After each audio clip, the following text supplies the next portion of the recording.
A new ad by a super PAC that supports you is attacking a couple of your opponents here.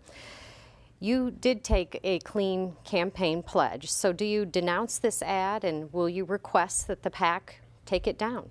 So Sean, I have taken a clean campaign pledge, and I'm only producing positive ads from my campaign. I'm not going to produce any negative ads. And you know, this is an issue in our politics today where there are independent outside groups that operate independent of the candidates and of our campaigns. In fact, it's illegal for us to coordinate. In this case, it's the teachers here in Colorado. They took a close look at all of the candidates in this race, and they made a decision to endorse me based on my record, based on my vision for how to improve public schools in this state. And that this is an ad that they have produced to communicate. There are differences in our approaches to education policy, and it's important that the teachers have the ability to express their opinion in a race that matters to them. But yes or no, do you denounce the ad since it is an attack ad and you did take this pledge? I don't like negative campaigning, but this was the teacher's ad, not mine. Can I jump in on that, Sean? So I do. I mean, it does attack you. Yes. You're one of the candidates that it attacks. So I guess we can jump to you first. You know, the ad accuses you of pushing this conservative anti-teacher bill. You want to respond? Yeah, there's so many things that are disappointing about the ad. One of the funny things was what conservative they were referring to. I don't know if it was Barack Obama that they were referring to, who launched this platform in 2008, or this Democratic speaker, or La Raza, or the NAACP.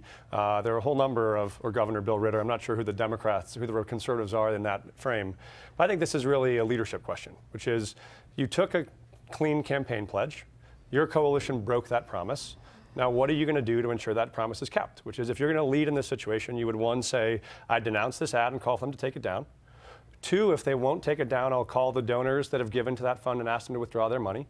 And third, if they don't, I'll ask those coalitions to rescind their endorsement of me. Because either you're going to build a coalition that lives by your values, or you're not. If you're not, either you didn't mean it when you made the promise, or you're not willing to lead in a way that keeps that promise. I think that's the question. And you would do these things if Frontier Fairness took out an ad that attacked your opponents? Absolutely. Okay. Can I reply? Can I just reply since he talked about the ad? You can, and then I'm going to get, yeah, I'm going to right next. The reason the teachers are bringing these issues up is you sponsored the legislation that requires teachers' performance evaluations be based on their students' performance. And in most cases, almost every case, that's student test scores. It introduced high-stakes testing here in Colorado. The teachers feel demoralized by this. They know there's a lot more going on in their kids' lives than just what's happening in the classroom. Other states that have taken this approach have backed off, and they're absolutely within their right to make that your record and your approach to education in this state available for voters so they can make an informed decision in this race. So Cary, you supported Senate Bill 191. In 2012, you called it a national model that gives us the tools to drive towards student achievement. So I don't know when you changed your mind on that. It's published under your name. And so I think the question is, it's the school finance partnership that you co-chaired. That was the author of the report, the first paragraph that you authored. So if you changed your mind, that's fine.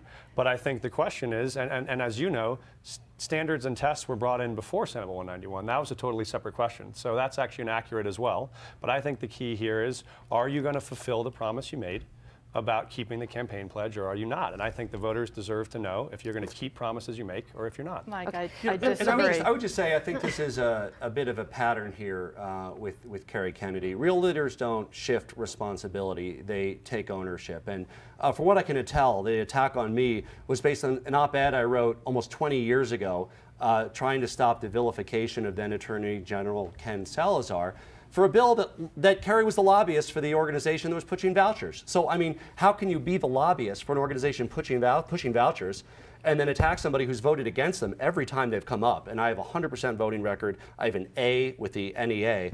And it just seems to me it's a failure of leadership to stoop to that level and attack fellow Democrats. Did you support this legislation back then, though? I think you called it a modest voucher program. The only connection I had to it is I published at the time 17 years ago an op-ed saying stop vilifying Ken Salazar for supporting this effort. I have a track record of voting against vouchers every time they've come up. Of course I support making sure kids have choice in our public school system, but I've never supported vouchers.